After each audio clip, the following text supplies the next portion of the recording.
Je suis tombé tête la première sur le lit, en plein milieu des toiles et à quelques centimètres de cette araignée gigantesque.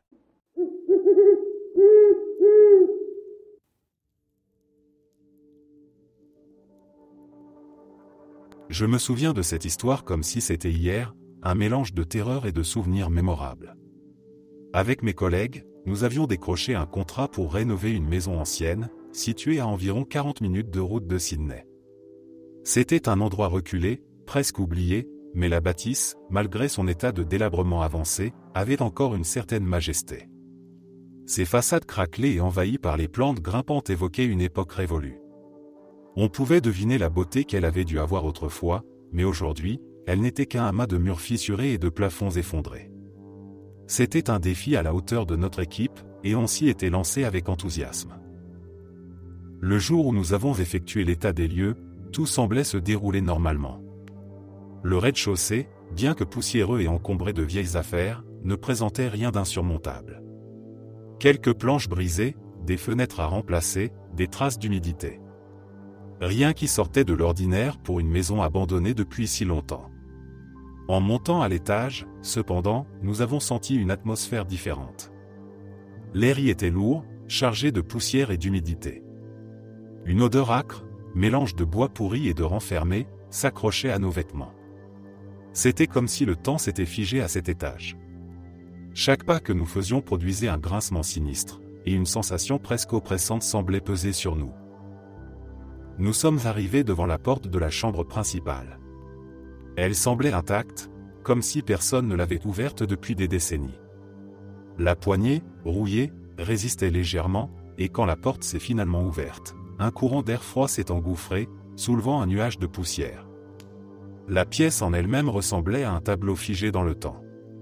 Tout était recouvert de toiles d'araignée, épaisses et envahissantes, tendues dans chaque recoin. Le mobilier ancien, autrefois probablement luxueux, était maintenant en ruine, envahi par des colonies d'insectes. Les fenêtres étaient si encrassées qu'à peine un rayon de lumière passait, éclairant faiblement le chaos à l'intérieur. Puis, nous les avons vues. Les araignées. Elles étaient partout, tapissant les murs, suspendues au plafond, s'accrochant aux meubles. Certaines étaient petites, presque insignifiantes, mais d'autres, je ne vous dis pas. Les plus grandes étaient impressionnantes, et je savais parfaitement que certaines araignées en Australie atteignent des tailles qu'on aurait du mal à croire. Mon regard s'est rapidement posé sur le lit, qui trônait au centre de la pièce. Là, en plein milieu, se trouvait une araignée massive, presque irréelle. Ses longues pattes s'étendaient sur une grande partie de la surface du matelas, et elle semblait fixée sur moi. J'étais pétrifié par cette vision. Alors que je m'apprêtais à reculer lentement pour quitter la pièce, un de mes collègues a eu l'idée stupide de me pousser. Sans prévenir, je me suis senti propulsé en avant. Normalement, j'aurais simplement fait un pas, mais avec mon sac à la main, j'ai perdu l'équilibre. Tout s'est passé très vite. Je suis tombé tête la première sur le lit, en plein milieu des toiles et à quelques centimètres de cette araignée gigantesque. Une vague de panique pure m'a envahi. Mon cœur battait si fort que j'avais l'impression qu'il allait éclater. Je me suis débattu, mais en bougeant, j'ai involontairement libéré un nuage d'insectes qui semblait s'être installé dans le matelas et les draps. Ils se sont précipités sur moi, envahissant mes bras, mes jambes et mon dos. C'était comme un cauchemar vivant. Dans ma panique, je me suis relevé d'un bond et j'ai couru hors de la pièce, dévalant les escaliers, sans même réfléchir. Mes collègues, d'abord amusés par la scène, ont rapidement compris que je ne plaisantais pas. Je sentais encore des pattes courir sur ma peau, comme si elles ne voulaient pas me lâcher. Une fois dehors, ils ont commencé à me jeter de l'eau avec le tuyau d'arrosage pour m'aider à me débarrasser de ces intrus. Mais rien ne semblait suffire. J'avais l'impression que ces araignées étaient partout, qu'elles s'accrochaient à moi. Dans un moment de pure détresse, j'ai arraché mes vêtements. Peu importe la gêne, je ne pouvais plus supporter cette sensation. Finalement débarrassé des insectes, je suis resté là, tremblant, ma respiration encore haletante. Mes vêtements, posés en boule sur le sol, semblaient contaminés. Incapable de les remettre, j'ai décidé de les brûler. C'était comme si les éliminer physiquement était la seule façon de tourner la page sur cette expérience traumatisante. Depuis cet épisode, ma relation avec les araignées a changé. Je ne peux plus les regarder sans ressentir un frisson d'angoisse. Cette image de l'araignée géante sur le lit revient souvent dans mes cauchemars. Elle est là, immobile, mais toujours menaçante. Et chaque fois que je me réveille en sursaut, je repense à ce moment où j'ai senti son regard peser sur moi. Quant à mes collègues, ils se moquent encore gentiment de moi, mais celui qui m'a poussé ce jour-là s'est engagé à me payer des bières à chaque sortie. C'est une maigre consolation, mais au moins, il reconnaît sa part de responsabilité dans ce qui restera pour moi une journée inoubliable pour de mauvaises raisons.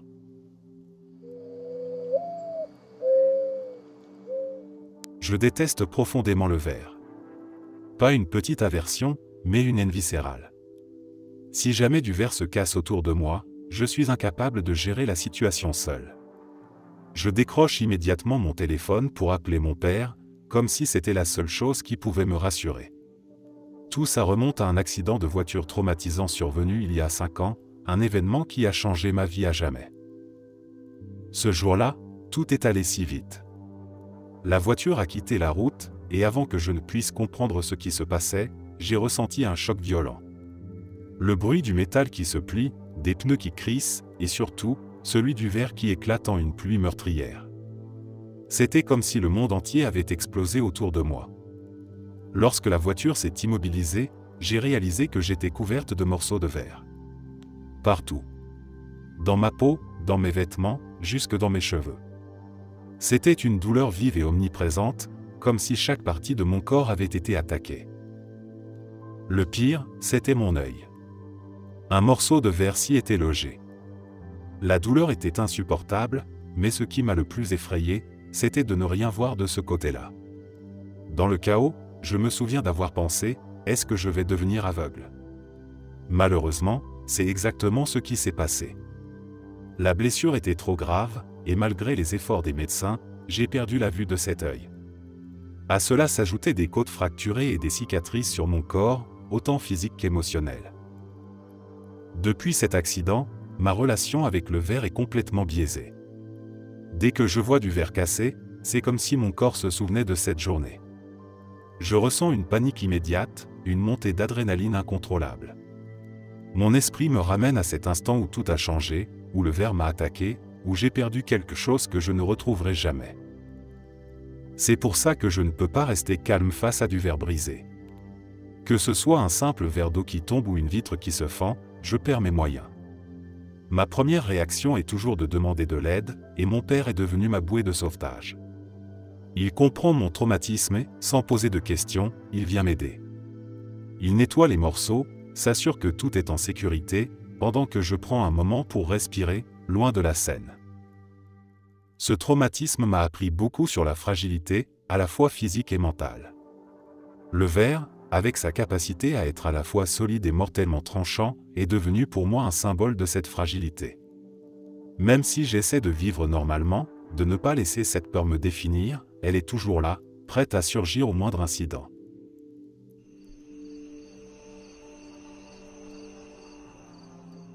Pendant la pandémie de Covid, j'ai développé une agoraphobie. Les confinements, l'isolement, la peur omniprésente du virus, tout cela m'a conduit à redouter les autres et à éviter le monde extérieur. Depuis 2021, je n'ai littéralement pas mis un pied dehors. Ma vie se limite à l'intérieur de mes 4 murs. Je fais livrer ma nourriture et je n'interagis même pas avec les livreurs. Ils déposent tout devant ma porte, et je récupère les sacs une fois qu'ils sont partis. Je ne travaille pas, et heureusement mes parents m'aident financièrement, ce qui m'évite de sombrer davantage. Mais cette dépendance me pèse. Je me sens comme une charge, quelqu'un incapable de fonctionner normalement. Je veux changer, vraiment, mais chaque tentative de sortir se solde par un échec. Dès que je mets un pied dehors, mon cœur s'emballe, ma respiration devient incontrôlable et une panique dévastatrice me submerge. Je finis par rebrousser chemin en courant, incapable de supporter plus longtemps cette sensation de danger imminent. Chaque tentative me laisse épuisé et honteux.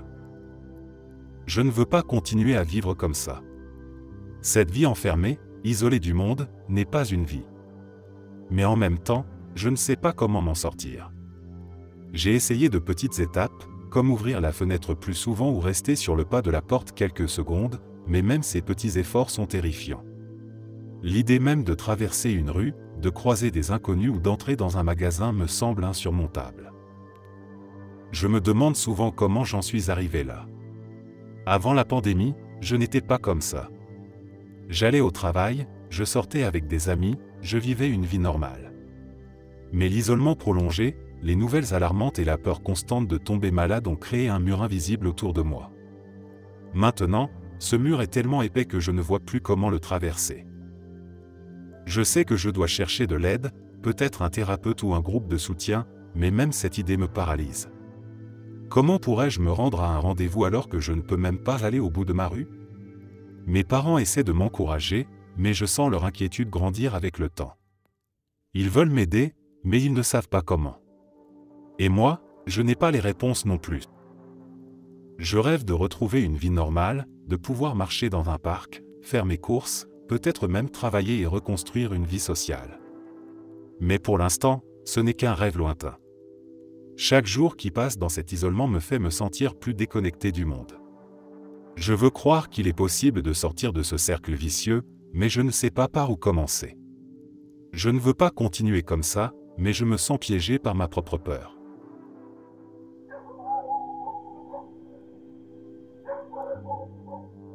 Les grandes eaux profondes.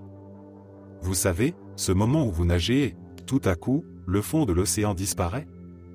C'est là que ma peur prend racine.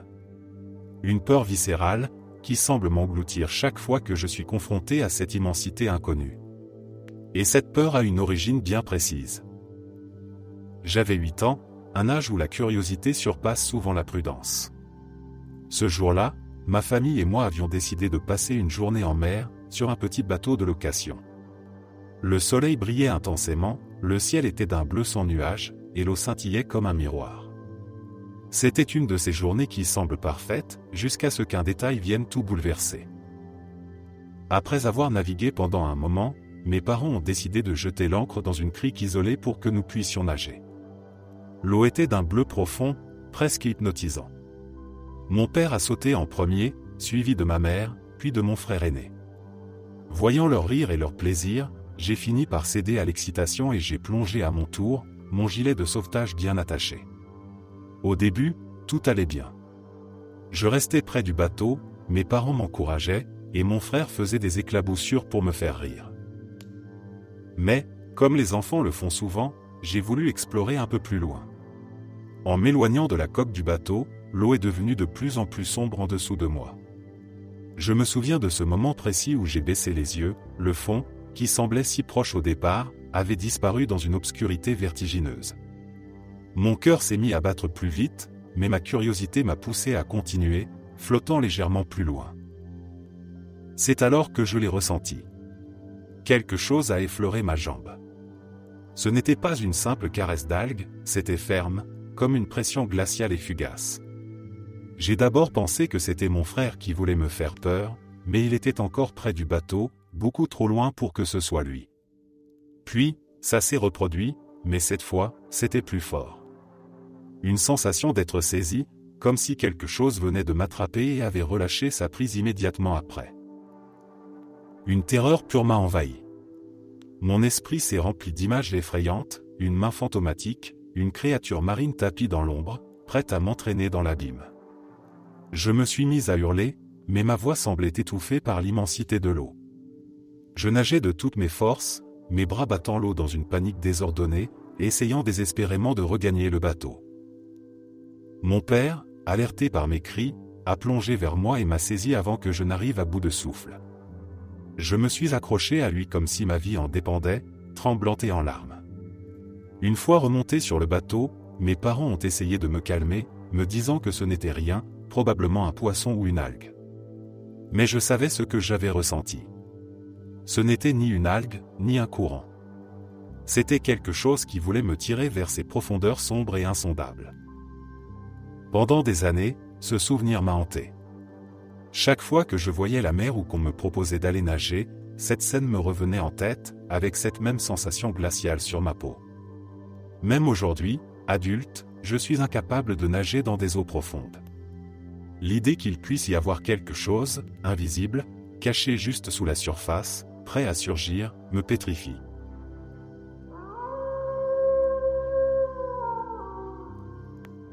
Je déteste les mannequins. Et prépare-toi, car cette histoire est difficile. Quand j'étais enfant, j'ai grandi dans une famille d'accueil. Celui qui s'occupait de nous était un homme perturbé, un véritable fou. Je ne comprends toujours pas comment le système peut confier des enfants à des personnes comme lui. En public, il jouait un rôle, transformant complètement sa personnalité. Avec les autres, il était aimable, charmant, presque parfait. Mais à la maison, c'était une toute autre personne, stricte, imprévisible et parfois terrifiante. Nous étions 3 garçons à vivre avec lui et sa femme. Chaque petit écart de notre part devenait pour lui un acte de rébellion. Et par écart, je parle de choses absurdes comme déplacer une chaise de quelques centimètres ou ne pas le regarder comme il voulait. Son idée de la punition était horrible, il nous enfermait dans une pièce remplie de mannequins. Je n'ai jamais su d'où il les avait trouvés, mais ces choses étaient partout, alignées dans cette pièce sombre. Leurs visages inexpressifs, leurs yeux vides. Ils étaient figés, mais c'était comme s'ils nous observaient, comme si nous étions leur centre d'attention. La première fois qu'il m'a enfermé là-dedans, j'avais à peine 7 ans. Je me souviens de l'obscurité de la pièce, du silence oppressant, et surtout, de ces mannequins qui semblaient m'écraser de leur présence. J'ai crié, supplié qu'on me laisse sortir, mais personne ne venait. Le temps passé là-dedans semblait interminable. Parfois, il nous y laissait toute une nuit. Je me souviens m'être recroquevillé dans un coin, essayant de ne pas croiser leur regard fixe. Ces nuits ont marqué mon enfance d'une manière que je ne peux pas décrire. La peur n'était pas seulement liée à l'endroit, mais aussi à ce sentiment d'être totalement impuissant, abandonné, comme si personne ne se souciait de ce que nous vivions. J'ai tenu jusqu'à mes 18 ans. Le jour où j'ai atteint ma majorité, je suis parti et je n'ai jamais regardé en arrière. J'ai coupé tout contact avec cette famille d'accueil, et je n'ai aucune idée de ce qu'ils sont devenus. Mais ce qui me hante encore aujourd'hui, c'est la pensée que d'autres enfants pourraient avoir subi la même chose après mon départ. Depuis, les mannequins sont pour moi une source de terreur. Les croiser dans une vitrine de magasin me donne des sueurs froides. Je sais qu'ils ne sont que des objets inanimés, mais dans mon esprit, ils restent associés à ces nuits de solitude, de peur et de punition injuste. Même aujourd'hui, adulte, je fais tout pour les éviter. Je ne peux pas entrer dans un magasin où il y en a trop, et les rares fois où je suis forcé de le faire, mon cœur bat à tout rompre, comme si je retournais dans cette pièce.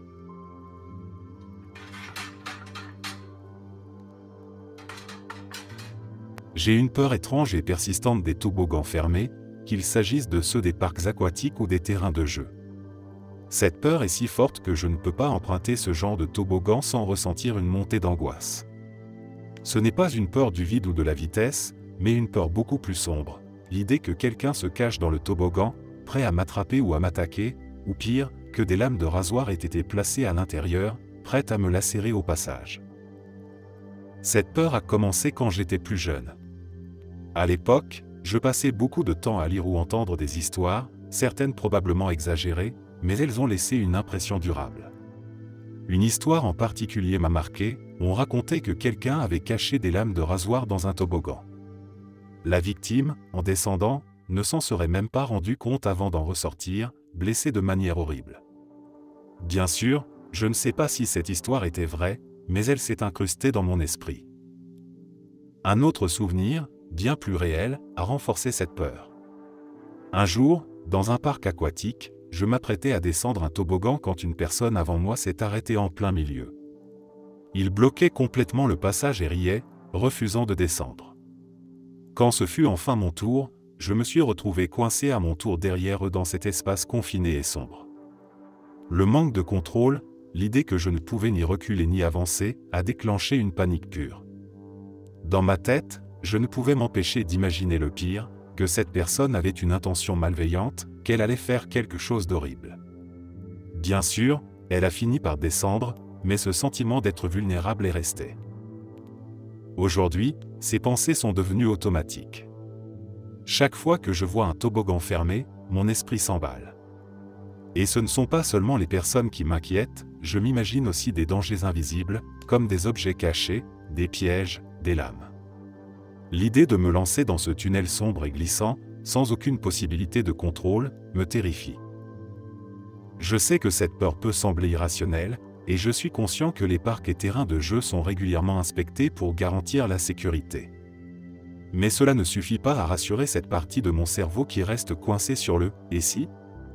Et c'est précisément ce « et si ?» qui me paralyse. J'ai développé une peur des escaliers. Ce n'est pas une peur rationnelle ni quelque chose que j'avais auparavant, mais elle s'est installée progressivement, comme si mon corps avait décidé de porter le poids de tout ce que j'ai vécu ces dernières années. Cette peur a commencé après une période de perte intense. En 4 ans, j'ai perdu 3 membres de ma famille proche à cause du cancer, mon père, ma tante, puis ma mère. Comme si cela ne suffisait pas, ma deuxième tante, la sœur de ma mère, a reçu un diagnostic de cancer juste après le décès de cette dernière. Tout cela était accablant. Trop, en fait. Au début, je ne faisais pas le lien entre ces événements et ma peur des escaliers. Mais petit à petit, j'ai commencé à remarquer des signes. Mes jambes tremblent chaque fois que je monte ou descends. Je n'arrive plus à simplement marcher sur les marches comme avant, en laissant mon corps suivre son instinct. Non, maintenant, je dois regarder chaque marche, une à une, avec une concentration presque obsessionnelle. C'est comme si mes muscles avaient oublié comment monter ou descendre naturellement, et à chaque instant, je suis terrifié à l'idée de perdre l'équilibre. Parfois, la peur est si forte que je dois m'arrêter au milieu d'un escalier pour reprendre mon souffle. Le vertige me frappe sans prévenir, et il me faut quelques secondes pour retrouver mes esprits avant de pouvoir continuer. Ce n'est pas seulement épuisant physiquement, mais aussi mentalement. Chaque escalier devient un défi, une montagne à gravir, même si ce n'est qu'une poignée de marches. Ce qui rend les choses encore plus compliquées, c'est que je travaille au 4e étage d'un immeuble, ce qui signifie que je dois affronter des escaliers presque tous les jours. Bien sûr, il y a un ascenseur, mais parfois, par habitude ou par nécessité, je me retrouve à utiliser les escaliers. Chaque fois, c'est la même lutte intérieure, respirer profondément, garder mes yeux fixés sur les marches, me dire que je peux le faire. Mais cette peur persiste, un rappel constant de la fragilité que je ressens depuis toutes ces pertes. J'ai aussi remarqué que cette peur s'est accompagnée d'une autre, celle de passer à côté des semi-remorques sur l'autoroute. C'était une angoisse oppressante pendant un moment, comme si ces camions représentaient un danger immédiat, une menace gigantesque que je ne pouvais pas contrôler. Heureusement, avec le temps, j'ai réussi à surmonter cette peur-là. Peut-être parce qu'elle était plus facile à rationaliser, ou peut-être parce qu'elle n'était pas liée à un traumatisme aussi profond. Pour les escaliers, en revanche, c'est différent. Je ne peux m'empêcher de penser que cette peur est une sorte de manifestation physique de tout ce que j'ai traversé émotionnellement. Chaque marche, chaque tremblement, chaque hésitation reflète le poids de ces années de perte, de tristesse et d'incertitude. C'est comme si mon corps disait, « Tu as porté trop de choses, et maintenant, tu dois avancer lentement, une étape à la fois. »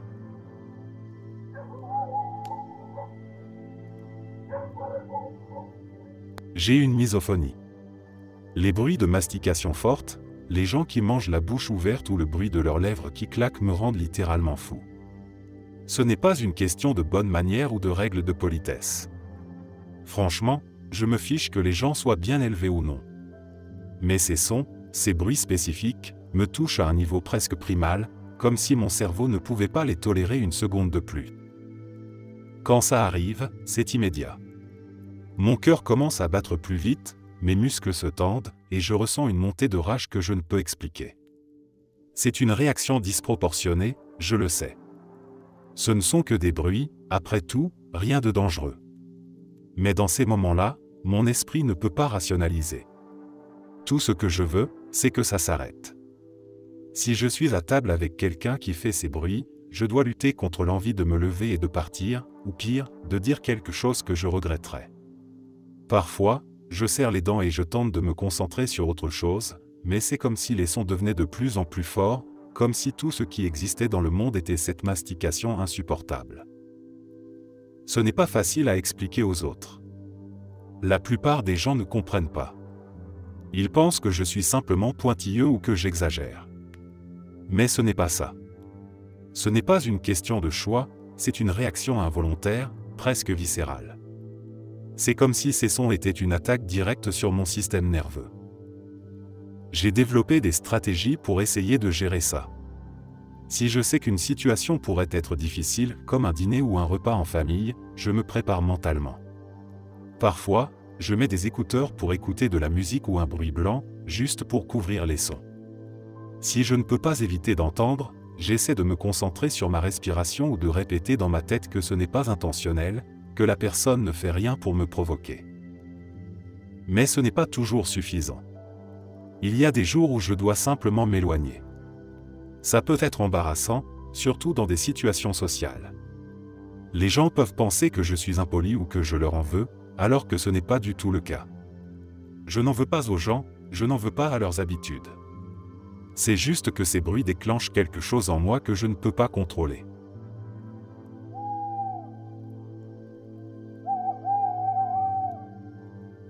J'ai une peur presque irrationnelle, tomber et me casser les dents. Je ne sais pas d'où ça vient, mais c'est une angoisse qui me suit partout, même dans mes rêves, ou plutôt dans mes cauchemars. Presque toutes les nuits, je rêve que je chute violemment, et juste avant l'impact, je ressens ce frisson glacé, je sais que mes dents vont éclater. C'est terrifiant, et ça me réveille toujours en sursaut, le cœur battant à tout rompre. Dans la vie de tous les jours, cette peur m'affecte plus qu'elle ne devrait. Je porte toujours un protège-dents, même pour des activités banales. Pas seulement pour du sport ou des choses qui pourraient réellement poser un danger, mais tout le temps. Marcher, monter les escaliers, même parfois juste me promener dans ma maison. Je sais que c'est étrange, et que les gens me regardent bizarrement, mais je ne peux pas m'en empêcher.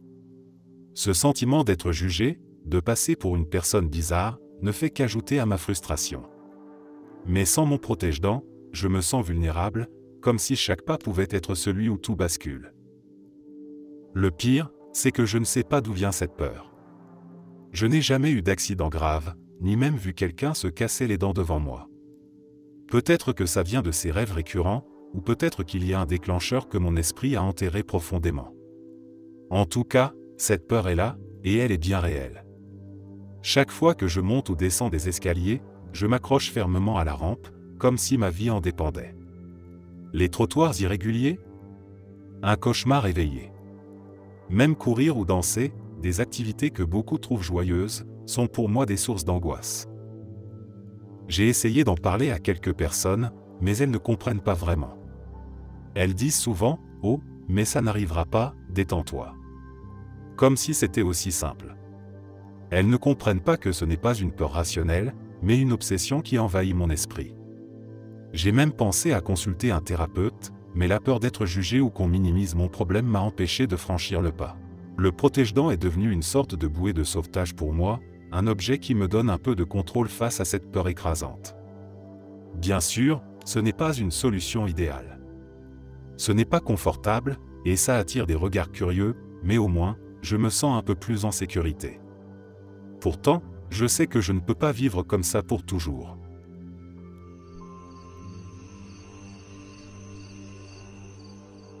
J'ai une peur constante des défaillances d'infrastructures. C'est une pensée qui surgit dans les endroits où tout semble solide, imposant, et pourtant, mon esprit s'emballe, et si aujourd'hui, tout s'effondrait. Par exemple, être assis tout en haut dans les 500 niveaux d'un stade me met terriblement mal à l'aise. Je regarde autour de moi et je ne peux m'empêcher d'imaginer que, peut-être, aujourd'hui est le jour où la structure cédera. Chaque craquement, chaque vibration, chaque mouvement de la foule amplifie cette peur. Cette peur ne vient pas d'une expérience personnelle, mais plutôt d'un mélange de récits, de films catastrophes et peut-être aussi de l'idée que, parfois, même les structures les plus grandes et les plus solides peuvent échouer. On entend parfois parler d'un pont qui s'effondre, d'un bâtiment qui s'écroule, ou même d'un stade qui ne supporte pas la pression. Ces histoires, bien qu'exceptionnelles, restent gravées dans mon esprit. Mon cerveau me rappelle que, même si la probabilité est faible, elle existe. Quand je me trouve dans un endroit comme un stade ou une grande salle, je me sens vulnérable, exposé à une force que je ne peux ni voir ni contrôler. Si je suis en hauteur, je me surprends à inspecter les poutres, les supports, comme si j'avais les compétences pour juger de leur solidité. Je regarde aussi les mouvements de la foule, car dans ma tête, une trop grande agitation pourrait être le déclencheur. Et si je ressens une vibration un peu trop forte, mon cœur commence à battre plus vite, mes paumes deviennent moites, et je ne pense plus qu'à une seule chose, sortir. Cette peur s'étend aussi à d'autres structures. Traverser un pont suspendu me donne des sueurs froides, tout comme entrer dans un vieux bâtiment ou prendre un ascenseur dans une tour. Je sais que ces infrastructures sont conçues pour résister à des forces bien au-delà de ce qu'elles subissent au quotidien, mais ça ne m'empêche pas de craindre le pire. Ce qui est frustrant, c'est que je sais que cette peur est irrationnelle, qu'elle est ancrée dans une pensée catastrophique. Mais elle est là, présente à chaque fois que je me trouve dans ces situations. J'essaie de me rappeler que des experts ont conçu ces structures, qu'elles sont testées, inspectées, et qu'elles tiennent depuis des décennies. Pourtant, mon esprit refuse de se calmer. C'est comme si, quelque part, je cherchais des preuves que tout va bien, tout en me convainquant du contraire.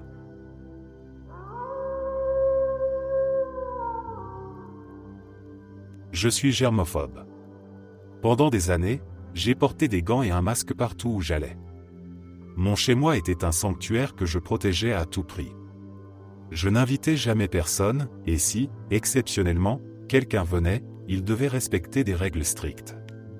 Une fois qu'ils étaient partis, je désinfectais tout de fond en comble, parfois en passant des heures à nettoyer furieusement chaque surface.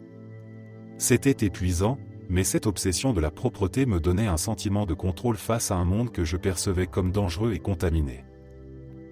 Cette routine, pourtant rassurante, a eu des conséquences terribles. Mon système immunitaire est devenu si faible que je tombe malade constamment. Mon corps n'a jamais appris à se défendre parce que je le mettais sous cloche.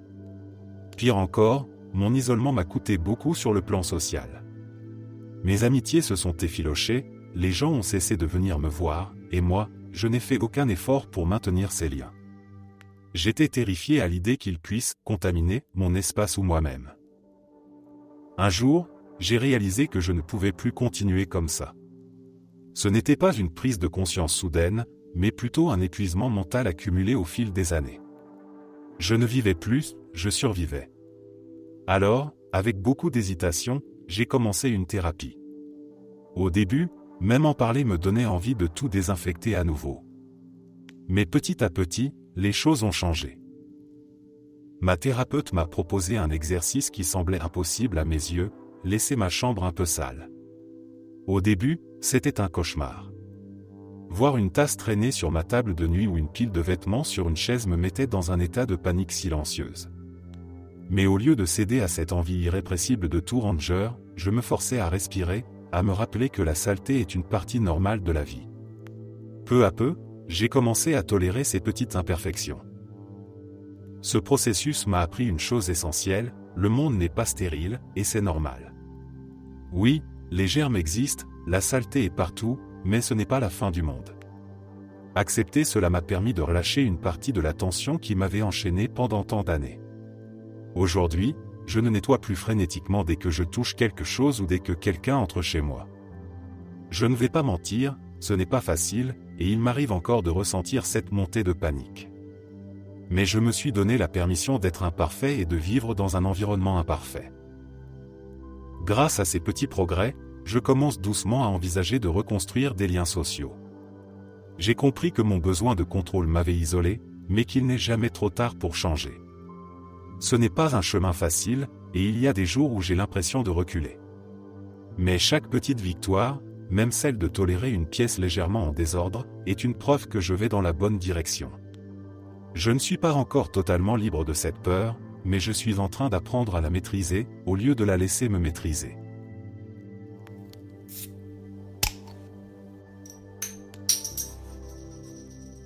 J'ai une hémétophobie, une peur massive de vomir. Pendant longtemps, je ne savais même pas pourquoi cette peur était si intense, jusqu'à ce qu'un professeur de mon lycée mentionne qu'elle souffrait de la même phobie. Elle disait que ça pouvait être lié à l'angoisse de perdre le contrôle, ou au fait de devoir subir quelque chose de désagréable contre sa volonté, imposée par son propre corps. Ça a tout de suite résonné en moi.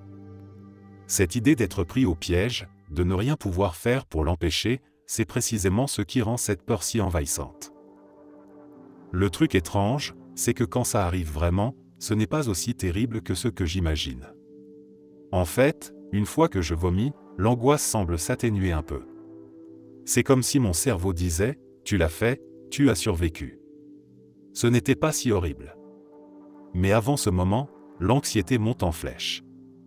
C'est un cercle vicieux. Dès que je sens une nausée, mon esprit s'emballe. Je commence à transpirer, mon cœur s'accélère, et je fais tout pour éviter de vomir, boire de l'eau, respirer profondément, m'allonger. Tout pour repousser l'inévitable. Une fois, j'ai attrapé le norovirus, et c'était la pire douleur d'estomac que j'ai jamais ressentie. La nausée était insupportable, et je luttais de toutes mes forces pour ne pas vomir. Mais finalement, je n'ai pas eu le choix. Mon corps a décidé pour moi. Et là, un truc étrange s'est produit, une fois que j'ai vomi pour la première fois, c'était comme si mon esprit s'apaisait un peu. Ce n'était plus aussi terrifiant. Pendant le reste de la nuit, même si j'ai dû vomir plusieurs fois, c'était plus facile à gérer. J'étais fatigué, mais l'angoisse qui accompagnait la nausée au début n'était plus aussi intense. C'est comme si mon phobie n'était pas vraiment liée à l'acte de vomir lui-même, mais plutôt à l'anticipation. C'est cette peur de l'imprévisible, de la perte totale de contrôle, qui me hante. Je pense que c'est pour ça que cette phobie est si difficile à surmonter. Parce qu'elle ne repose pas uniquement sur la réalité, mais sur les scénarios catastrophiques que je me crée dans ma tête. Ce que je trouve frustrant, c'est que cette peur affecte tellement d'aspects de ma vie. Si quelqu'un autour de moi dit qu'il se sent mal ou qu'il a la grippe, je fais tout pour l'éviter, parfois même de manière extrême. J'analyse constamment ce que je mange, m'assurant que rien ne pourrait potentiellement me rendre malade. Les restaurants, les voyages, et même les repas en famille deviennent des sources d'angoisse. Pourtant, au fond, je sais que vomir, bien que désagréable, n'est pas dangereux. Mais essayer de raisonner avec une phobie, c'est comme parler à un mur.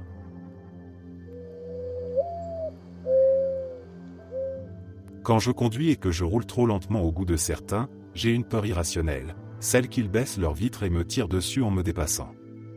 C'est une peur qui me hante depuis un événement bien réel, survenu peu après mon déménagement au Montana. C'était une journée ordinaire. Mon mari et moi roulions sur l'autoroute pour aller déjeuner quelque part. Je venais tout juste d'arriver dans cet état, et j'essayais encore de m'habituer à ces vastes routes, ces paysages interminables, et, surtout, à la manière dont les gens conduisent ici. Ce jour-là, un homme, immatriculé dans l'État de Washington, s'est mis derrière nous. Il était évident qu'il trouvait que nous ne roulions pas assez vite à son goût. Pourtant, nous respections la limite de vitesse.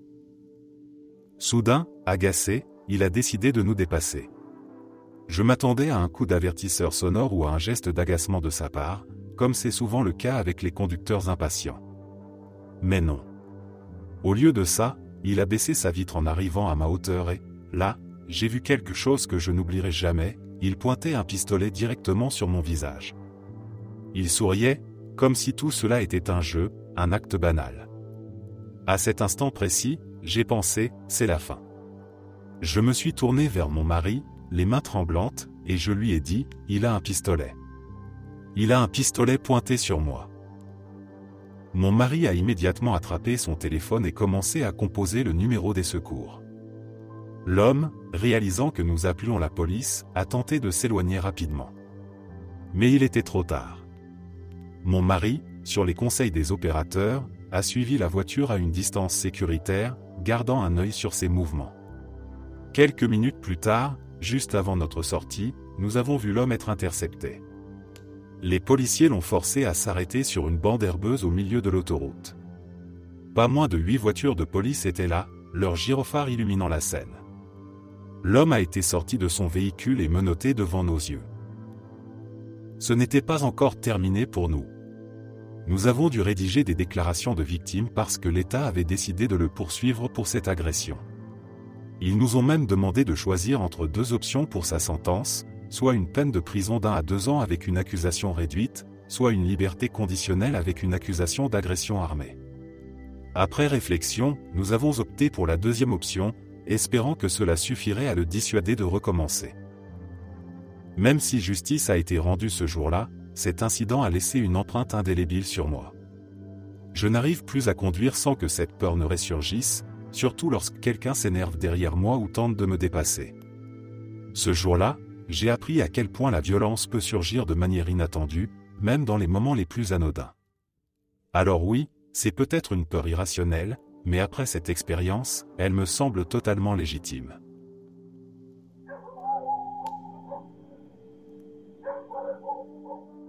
J'ai une peur irrationnelle des gens en costume, mais pas n'importe quel costume. Ce qui me terrifie, ce sont ceux avec une énorme tête disproportionnée, comme les costumes de mascotte ou les personnages de Disneyland. Les costumes normaux ou même les masques ne me posent pas de problème, mais dès qu'un costume arbore cette tête géante, je perds tout contrôle. Ça me met incroyablement mal à l'aise, et parfois, ça me pousse presque à fuir. Je sais que ça peut sembler bizarre, mais il y a quelque chose dans ces grandes têtes qui me dérange profondément. Peut-être est-ce le fait qu'elles sont complètement figées, sans émotion réelle, ou peut-être l'étrangeté des proportions qui rend la personne cachée à l'intérieur presque inhumaine. Ces personnages sont censés être joyeux et accueillants, mais pour moi, ils ont un aspect oppressant et intimidant. Je pense que cette peur vient d'une expérience marquante de mon enfance. Je devais avoir 5 ou 6 ans, et ma famille m'avait emmené à une fête foraine. Tout se passait bien jusqu'à ce qu'une mascotte géante, avec une tête démesurée, s'approche de moi. Elle bougeait lentement, mais à mes yeux d'enfant, elle semblait immense, envahissante et terriblement étrange. Je ne pouvais pas voir qui était à l'intérieur, et son sourire figé me mettait mal à l'aise. Quand elle s'est accroupie pour me parler, je me suis mis à pleurer et à crier, complètement terrifié. Ce moment est resté gravé en moi. Depuis, je ne peux pas m'empêcher de ressentir une montée de panique quand je croise quelqu'un dans ce genre de costume. Même en sachant qu'il y a une personne normale à l'intérieur, mon esprit ne peut pas le rationaliser. Mon cœur commence à battre plus vite, mes paumes deviennent moites, et tout ce que je veux, c'est m'éloigner le plus vite possible. Les grandes parades ou les fêtes où il y a des mascottes sont un véritable cauchemar pour moi. Ce qui est étrange, c'est que je n'ai pas de problème avec les costumes ou les masques normaux. Un masque effrayant d'Halloween? Pas de souci. Mais ajouter une tête énorme et figée à un costume, et c'est fini pour moi. Peut-être est-ce la déconnexion entre la taille démesurée de la tête et les mouvements humains en dessous qui rend tout cela si troublant. C'est comme si mon cerveau ne savait pas comment interpréter ce qu'il voit.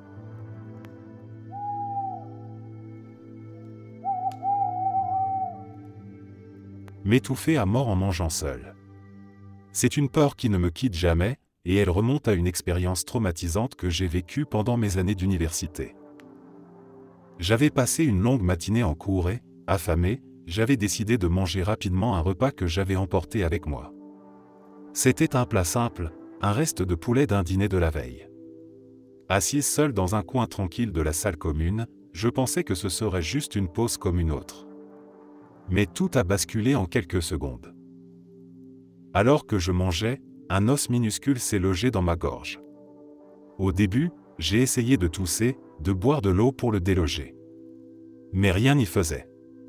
La panique a commencé à monter en moi, et mon souffle est devenu de plus en plus laborieux. Je ne pouvais plus respirer, ni appeler à l'aide. C'était comme si mon corps me trahissait, et je réalisais que j'étais seul. Personne autour de moi pour m'aider, personne pour voir ce qui était en train de se passer. Dans ma panique, j'ai tout essayé pour survivre. J'ai tenté de me forcer à vomir, j'ai enfoncé mes doigts dans ma gorge, essayant désespérément de retirer l'os. Mais mes efforts ne faisaient qu'empirer la situation. Ma gorge s'égratignait, le sang commençait à couler, et je pouvais sentir mes forces m'abandonner. Tout tournait autour de moi, et je me suis effondré sur le sol. Heureusement, le bruit de ma chute a attiré l'attention d'un concierge qui passait par là. Il est arrivé en courant et m'a trouvé étendue, à moitié consciente, le visage marqué par la panique et le sol taché de sang. Je n'oublierai jamais son visage horrifié en voyant l'état dans lequel j'étais. Il a immédiatement appelé les secours et essayé de m'aider du mieux qu'il pouvait. Grâce à lui, j'ai été sauvé, mais cette expérience a laissé une cicatrice profonde en moi. Depuis ce jour, l'idée de manger seul m'angoisse terriblement. Chaque bouchée est un rappel de ce moment où j'ai failli perdre la vie. J'évite tout ce qui pourrait être dangereux à avaler, et je mâche chaque morceau de nourriture comme si ma vie en dépendait. Cette peur peut sembler irrationnelle à certains, mais pour moi, elle est ancrée dans une réalité que j'ai vécue. Ce sentiment d'impuissance, d'être à la merci de son propre corps, est quelque chose que je ne souhaite à personne.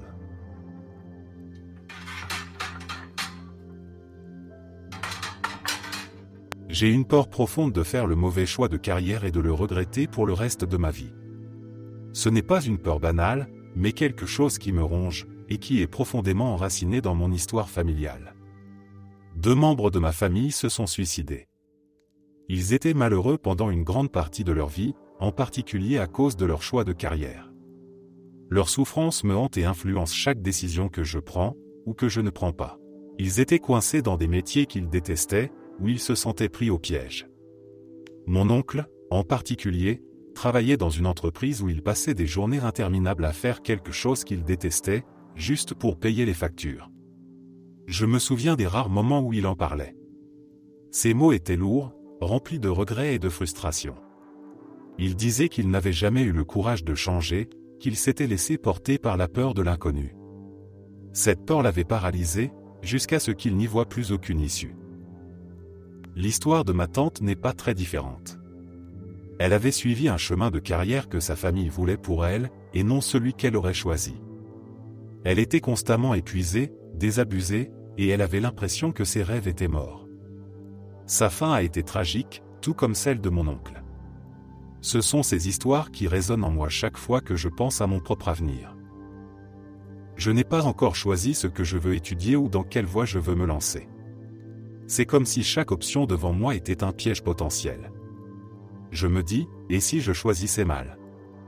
Et si je me retrouvais coincé dans une routine que je déteste, incapable de sortir de ce cercle infernal, tout comme eux? L'idée de me retrouver pris dans cette fameuse course de rats, à courir après un salaire sans jamais trouver de satisfaction ou de bonheur, me terrifie. Le problème, c'est que cette peur me paralyse. Plus je réfléchis, plus je procrastine, et plus je me sens perdu. Je veux trouver quelque chose qui me passionne, quelque chose qui me donne une raison de me lever le matin avec un minimum d'enthousiasme. Mais la peur de faire le mauvais choix m'empêche de vraiment chercher. C'est un cercle vicieux. Je ne veux pas finir comme eux. Je ne veux pas porter ce poids, cette frustration, ce regret. Pourtant, chaque décision semble avoir des enjeux si énormes que je préfère rester immobile. C'est absurde, parce que je sais que l'inaction est aussi une forme de choix. Mais c'est tellement difficile de se libérer de cette peur, surtout quand elle est alimentée par des exemples si proches et si tragiques. Ce que je veux, au fond, c'est un équilibre. Je sais que chaque carrière a ses moments difficiles, mais je veux éviter de me sentir complètement vidé, sans espoir, comme eux. J'essaie de me rappeler qu'il est toujours possible de changer de direction si les choses ne fonctionnent pas, que la vie n'est pas une ligne droite. Mais il y a cette petite voix en moi qui chuchote, et si tu finissais comme eux, malgré tout? Cette voix est difficile à ignorer, mais j'essaie, un pas à la fois, de ne pas la laisser contrôler ma vie.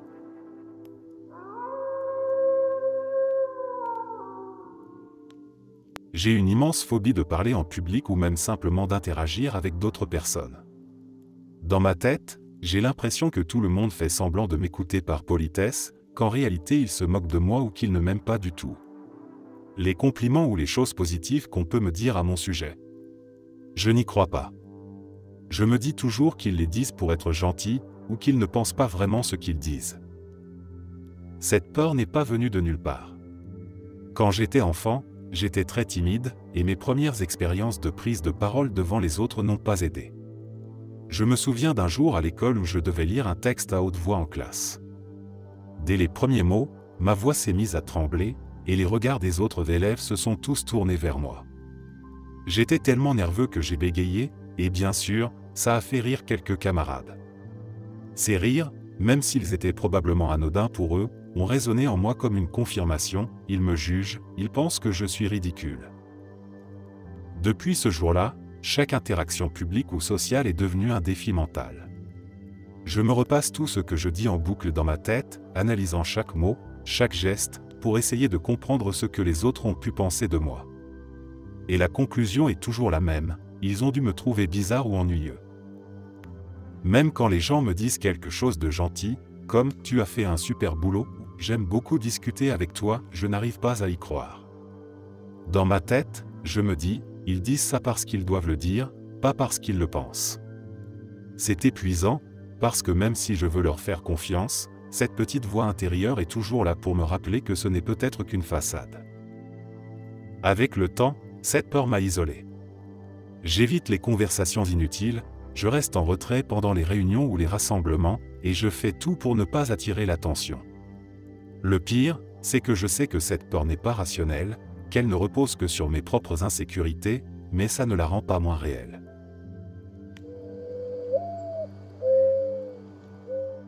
J'ai une peur viscérale des miroirs. C'est plus qu'une simple appréhension, c'est un malaise profond, presque physique, qui me pousse à éviter leur reflet à tout prix. Je ne peux pas dormir dans une pièce où il y a un miroir, pas même un petit. Et si je dois aller aux toilettes la nuit, je refuse d'y aller dans le noir. Je laisse toujours la lumière allumée, même si ça me réveille complètement. Cette peur n'est pas arrivée par hasard. Elle remonte à mon enfance, à cause de mon frère et des histoires qu'il me racontait. Quand nous étions enfants, mon frère adorait me faire peur. Il trouvait ça drôle, mais pour moi, c'était tout sauf un jeu. Une de ses histoires les plus marquantes concernait notre grand-mère. Elle était décédée depuis quelques années, et il jurait qu'il l'avait vue dans le miroir du salon. Pas une fois, mais plusieurs. Il me décrivait son visage, flou, presque translucide, comme si elle était coincée de l'autre côté.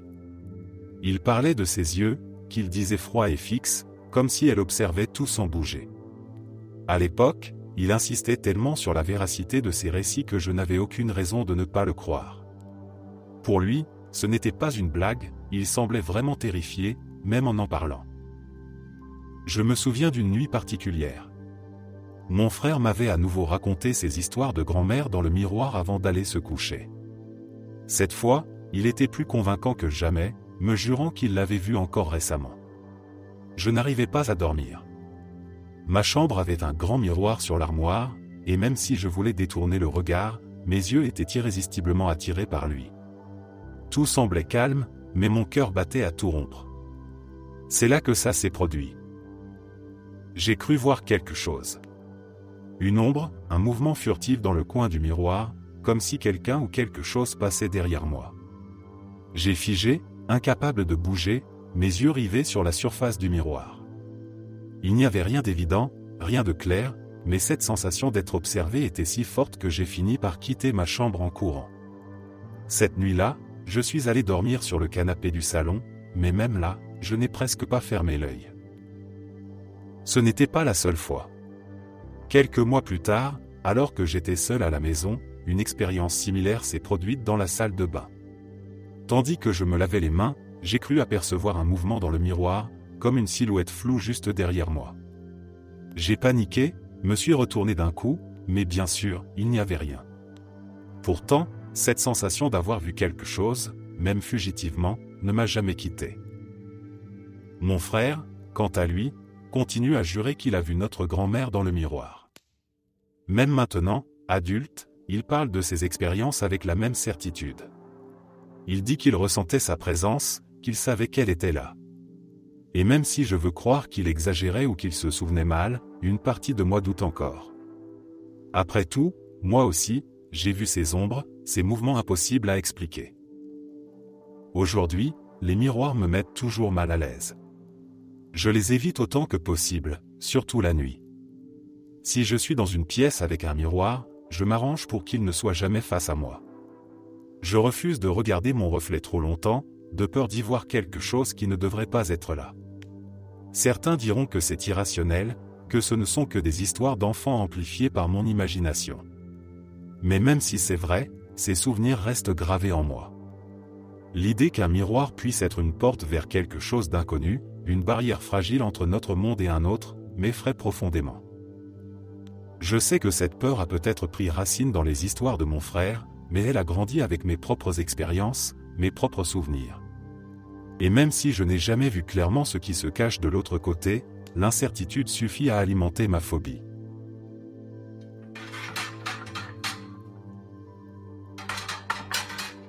Ce n'est pas une peur folle, mais plutôt une habitude qui s'est enracinée au fil du temps. Tous les soirs, quand je me brosse les dents, je ne peux m'empêcher de vérifier derrière le rideau de douche. C'est automatique. Je sais qu'il n'y a personne. Je vis à un étage élevé, j'ai un chien qui aboierait au moindre bruit suspect, et je verrouille soigneusement toutes les portes. Et pourtant, une petite voix dans ma tête me pousse toujours à jeter un œil. Cette manie a commencé il y a des années, probablement après avoir vu trop de films de psychopathes ou de thrillers où l'assassin se cache toujours là où on s'y attend le moins. Vous voyez le genre, la scène où le personnage principal entre dans la salle de bain, sans méfiance, et d'un coup, le rideau s'ouvre pour révéler quelqu'un qui n'a rien à faire là. Ces images me sont restées. Peut-être que ce n'était qu'un film, mais dans ma tête, ce moment est devenu une sorte de scénario potentiel que je ne peux pas ignorer.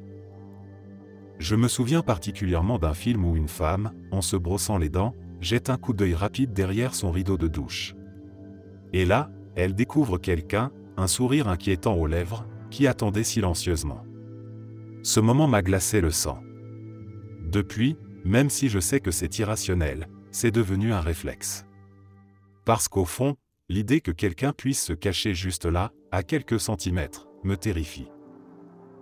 Le plus frustrant, c'est que je connais toutes les raisons pour lesquelles cette peur n'a aucun sens. Je vis dans un immeuble sécurisé, je ne laisse jamais les fenêtres ouvertes, et ma porte d'entrée est comme une forteresse.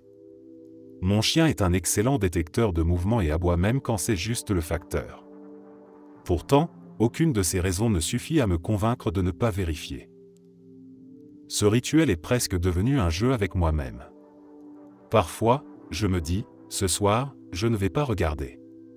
Mais à peine 2 minutes plus tard, je cède.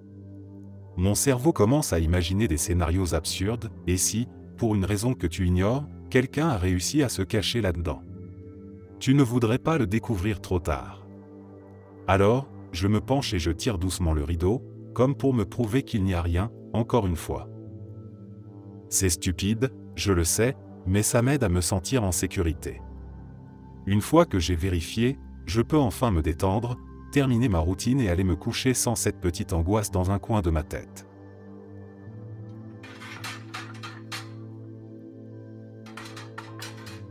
Pas aujourd'hui, mais quand j'étais plus jeune, entre la préadolescence et le début de mon adolescence, j'avais une peur complètement bizarre et franchement ridicule, celle d'être le premier cas humain documenté de reproduction asexuée. Oui, ça peut paraître fou, mais pour moi, à cet âge-là, c'était une crainte bien réelle. Tout a commencé après avoir lu un article ou vu un documentaire qui parlait de certaines espèces animales capables de se reproduire asexuellement, comme des lézards ou des requins dans des situations exceptionnelles. Ce qui m'avait marqué, c'était que certaines de ces espèces n'étaient même pas censées pouvoir le faire, mais qu'un cas étrange et inattendu avait été observé. Alors, mon cerveau de préado curieux mais anxieux a commencé à tourner en boucle, et si ça arrivait à un humain? Et si cet humain, c'était moi? Je me rappelle clairement m'être assise sur mon lit un soir, complètement paniqué, en me demandant, mais comment est-ce que j'expliquerais ça à mes parents? Genre, salut papa, salut maman, je crois que je suis enceinte de moi-même. Je me repassais des scénarios improbables où je devrais convaincre des médecins, mes profs, et même mes amis que je n'avais rien fait de bizarre mais que, d'une manière ou d'une autre, la nature avait décidé de me transformer en expérience scientifique vivante. Ce qui est drôle, avec le recul, c'est que cette peur ne venait pas vraiment d'un manque d'éducation ou de compréhension, mais plutôt de cette imagination débordante qu'on a à cet âge-là. J'étais déjà quelqu'un qui réfléchissait trop et qui passait beaucoup de temps à lire, parfois des choses qui n'étaient pas adaptées à mon âge ou à mes capacités à les comprendre pleinement. En combinant tout ça, cette peur irrationnelle a pris racine et m'a hanté pendant un moment. Aujourd'hui, je ris en y repensant, parce que c'est tellement absurde que je ne sais même pas comment j'ai pu prendre ça au sérieux. Mais à l'époque, c'était tout sauf drôle.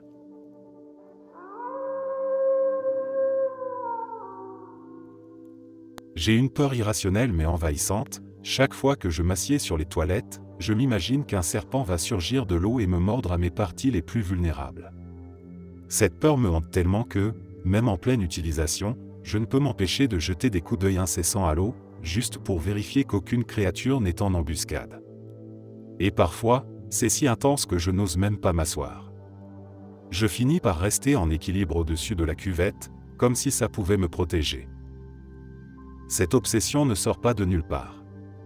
Elle remonte à mon enfance, quand mon père, qui travaillait comme exterminateur, me racontait des histoires de son métier. Il adorait partager des anecdotes à table, souvent avec un brin de fascination morbide. Et certaines de ces histoires, je m'en serais bien passé. Je me souviens particulièrement de ces récits où il expliquait avoir trouvé des serpents énormes dans les canalisations, parfois dans des maisons où des gens avaient été mordus. Selon lui, certains n'avaient même pas survécu à l'attaque. Il racontait ça avec un mélange de sérieux et de fierté professionnelle, mais pour moi, c'était tout simplement terrifiant. Un de ces récits m'a particulièrement marqué. Il parlait d'un python massif qu'il avait dû extraire d'un système de plomberie dans une maison. Le serpent s'était apparemment faufilé dans les tuyaux et avait fait son nid dans les toilettes. Rien que d'imaginer ça, je ne pouvais plus regarder une cuvette de la même façon. À l'époque, il m'avait même montré des photos de l'intervention, avec ce serpent géant enroulé comme un monstre de film d'horreur. J'avais l'impression que ces images allaient rester gravées dans mon esprit pour toujours. Depuis, cette peur s'est installée dans ma vie quotidienne. Même en sachant que les probabilités qu'un serpent surgisse sont infinitésimales, mon esprit ne veut pas lâcher prise. Chaque bruit dans les tuyaux, chaque mouvement de l'eau, déclenche une alerte dans ma tête. Ce n'est pas pratique, surtout quand on est dans un lieu public où on ne peut pas vraiment inspecter à sa guise. Et pourtant, je le fais, discrètement, par habitude. Je réalise que cette peur est absurde, mais elle est profondément ancrée en moi. Merci, papa, pour ces histoires qui ont transformé un geste banal en source de stress. Peut-être qu'un jour je pourrai m'en débarrasser, mais pour l'instant, chaque passage aux toilettes est une petite bataille mentale contre ce monstre imaginaire tapi dans l'ombre des canalisations.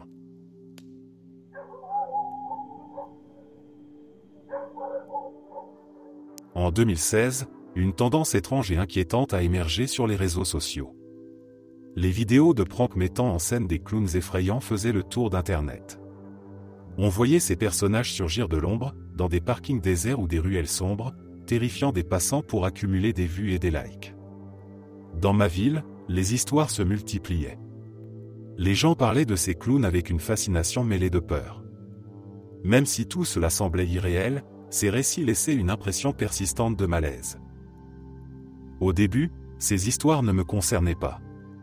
Je n'avais vu aucun de ces clowns en vrai, seulement à travers des vidéos qui, bien qu'effrayantes, me paraissaient distantes. Mais cette distance a disparu un soir, et tout a basculé. C'était une journée banale qui s'était étirée tard dans la soirée. En quittant mon travail, je me suis dirigé vers le parking souterrain où j'avais garé ma voiture. Le lieu était désert et plongé dans un silence oppressant. Les néons clignotaient faiblement, jetant une lumière vacillante sur les murs de béton.